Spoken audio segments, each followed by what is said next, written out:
John Wayne was the ultimate American hero, towering on screen, fearless in every role, and unapologetically bold in real life. He was the rough-riding cowboy, the war hero who never flinched, the man generations of Americans looked up to as the living, breathing embodiment of strength and pride. But behind the legend was a father, a husband, a man with cracks hidden beneath the armor. For decades, the world knew one version of John Wayne, the myth. But now, at 85 years old, his own son has finally pulled back the curtain and spoken the words fans never expected to hear. The one thing John Wayne carried to his grave, the one decision that haunted him more than any enemy he faced on screen. It wasn't about fame, it wasn't about fortune, it wasn't even about his controversial politics or the war he never fought in.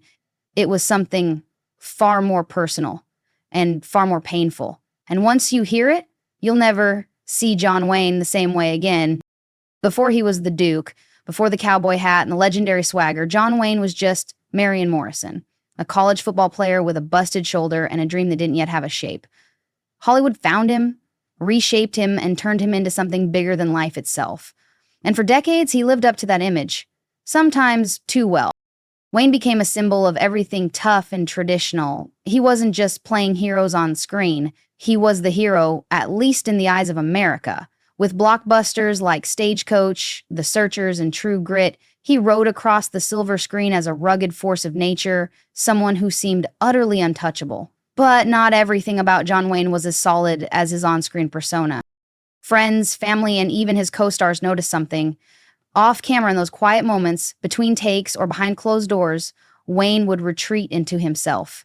He was private, very private. There were moments when he'd go completely silent, staring out into the distance like he was somewhere else entirely. And that somewhere was almost always the past. There were stories he never told, wounds he never let heal. And no matter how loud the applause got, something always pulled him back inside. Some weight he carried that not even his closest friends could name. And as time went on, that weight only got heavier, because while the world saw a legend riding tall in the saddle, John Wayne was starting to feel the cost of being a myth. John Wayne didn't just play the tough father figure on screen. He brought that same hardened exterior into his real-life home. And while millions admired him as the fearless protector of American values, his own children often saw someone entirely different. Wayne was married 3 times and had 7 children, but his career always seemed to come first. He was constantly on location, filming one movie after another, traveling for press, or deep in negotiations with studios. His children grew up in a house where their father's face was more familiar on posters than at the dinner table.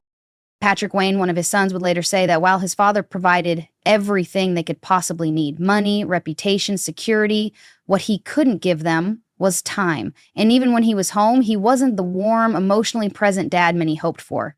Affection didn't come easy for John Wayne. He wasn't the type to say, "I love you," or to offer comforting words. He was more likely to tell you to toughen up, stand tall, and stop whining.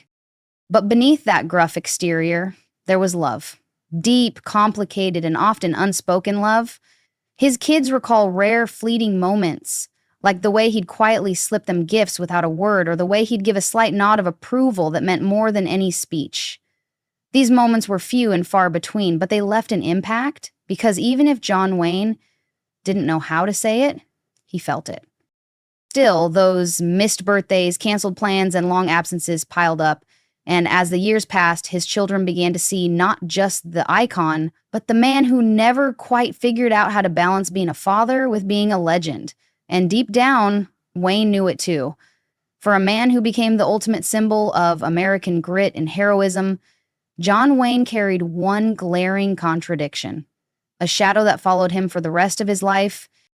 He never served in World War II while his peers, actors like Jimmy Stewart, Henry Fonda, and Clark Gable, put their careers on pause to enlist. Wayne stayed in Hollywood, and even though he played soldiers, generals, and battle-hardened warriors on screen, the fact that he didn't wear a real uniform during the war sparked quiet judgment and sometimes not so quiet condemnation.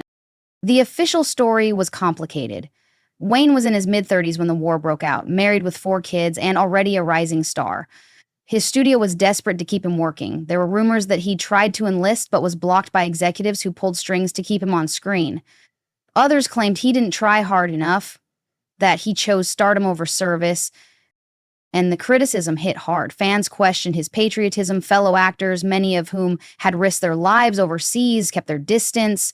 Some labeled him a draft dodger behind his back. It was a wound that never fully closed. According to close friends and family, Wayne wrestled with this for the rest of his life. He never talked about it publicly, never made excuses, but privately, it haunted him. He reportedly tried multiple times to get into the service, but was rejected due to family status and age. Still, deep down, he knew it didn't matter. The public had already made up its mind. So he did the only thing he knew how. He became Hollywood's most patriotic figure. From Sands of Iwo Jima to the Green Berets, he starred in film after film that glorified the military. He gave speeches, he waved the flag. He wrapped himself in a role that maybe, just maybe, he wished he had actually lived. But no matter how many medals he wore on screen, he couldn't silence that quiet shame. John Wayne was ever afraid of controversy. He never showed it. In fact, he often seemed to lean into it. Wayne wasn't just a movie star. He was a loud, unwavering voice in American politics, fiercely conservative, staunchly anti-communist, and deeply opposed to the counterculture of the 1960s. He took a stand on just about every issue and made sure everyone knew where he stood. He openly criticized civil rights protests. He condemned the hippie movement, feminism, and just about anything that challenged traditional American values. In a now infamous 1971 interview with Playboy, Wayne made statements that would later ignite firestorms across social media decades after his death. Comments that, by today's standards, would be considered deeply offensive. At the time, many fans cheered him for telling it like it is, but inside Hollywood, it created a wall of silence. People like Marlon Brando, Paul Newman, and Jane Fonda wanted nothing to do with him. Some actors refused to work with him altogether. His political views weren't just unpopular, they were polarizing. What many fans didn't know, though, is that later in life, the fire began to dim. According to both Patrick and Ethan Wayne, their father grew quieter about politics in his final years.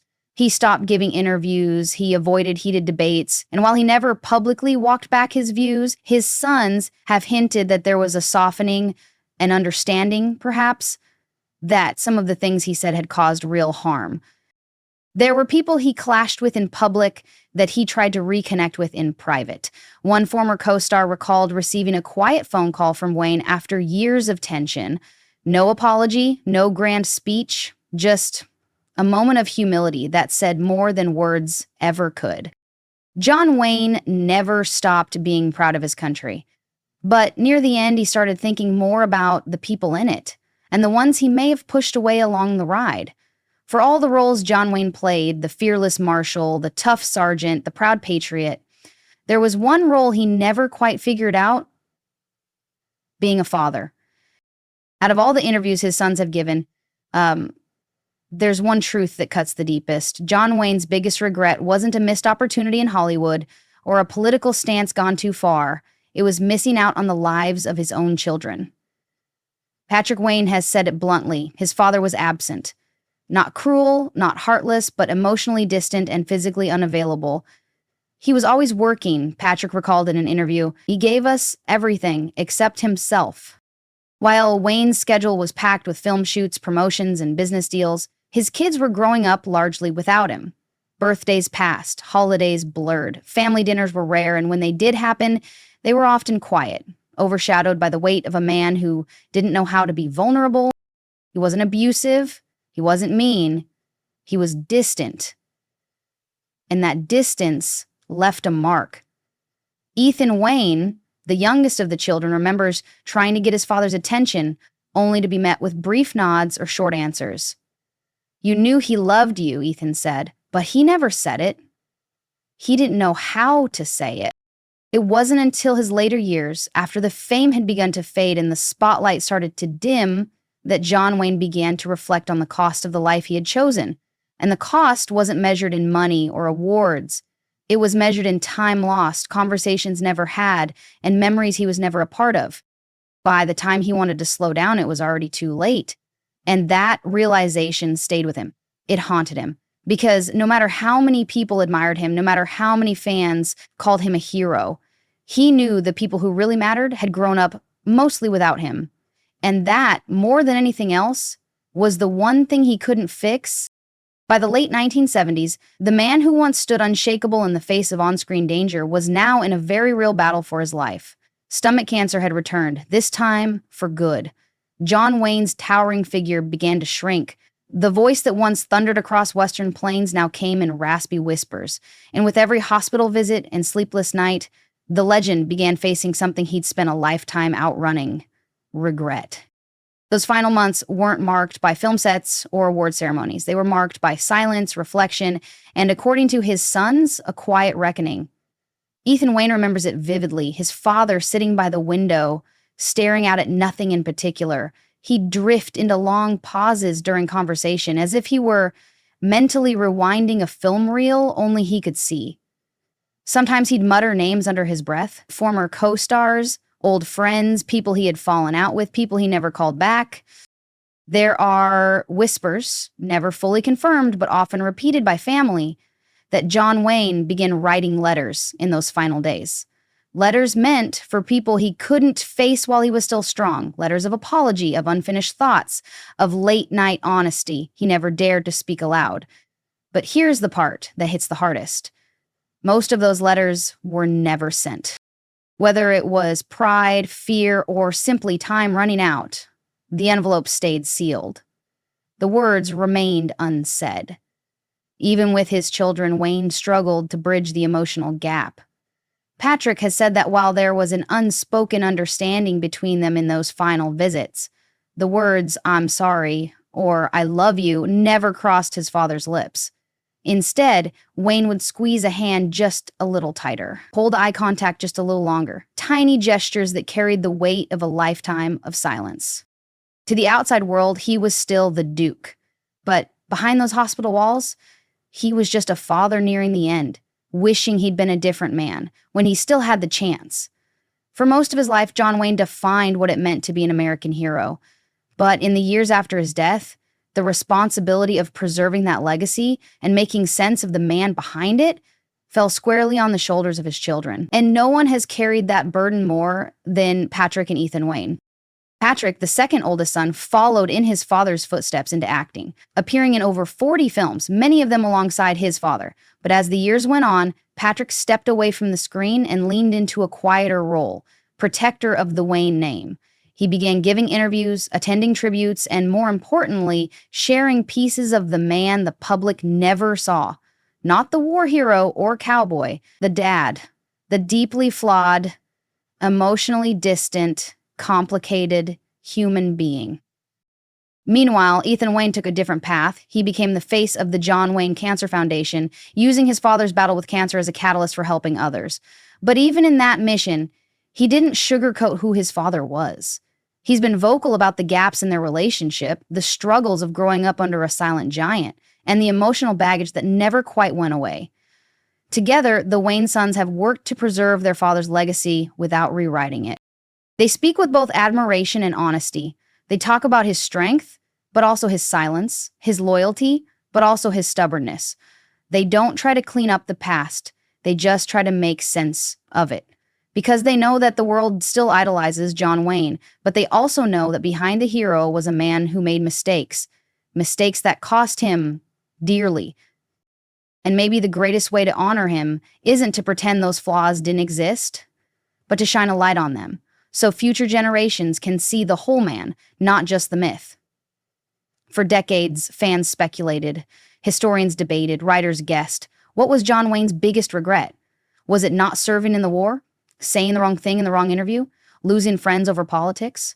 Failing marriages? But the truth didn't come from a tell-all book. It came from his son. Now, 85 years old, Patrick Wayne has spent a lifetime carrying his father's memory, celebrating it, defending it, and trying to understand it. And in a recent interview, when asked directly what haunted his father the most, he didn't hesitate. He regretted not being there for us, Patrick said quietly. That was his biggest regret. Not the missed military service, not the controversies, not even the politics that turned some of Hollywood against him. It was the moments at home, missed birthdays, long absences, the emotional wall that never quite came down. It was the simple, human realization that he had built a legacy that spanned the globe while sometimes forgetting to just be a dad. And hearing it from his son, who lived through the silence, the distance, and the pain, hit harder than any headline ever could. Because that one sentence rewrites everything we thought we knew about the Duke. He wasn't just a symbol of strength. He was a man quietly haunted by the people he loved most and the time he never gave them. It was a confession decades in the making. And it didn't come from scandal or speculation. It came from love. From a son who saw his father clearly, not as a legend, but as a man who tried and in some ways failed. And in that failure, left behind a truth more powerful than any movie ever could.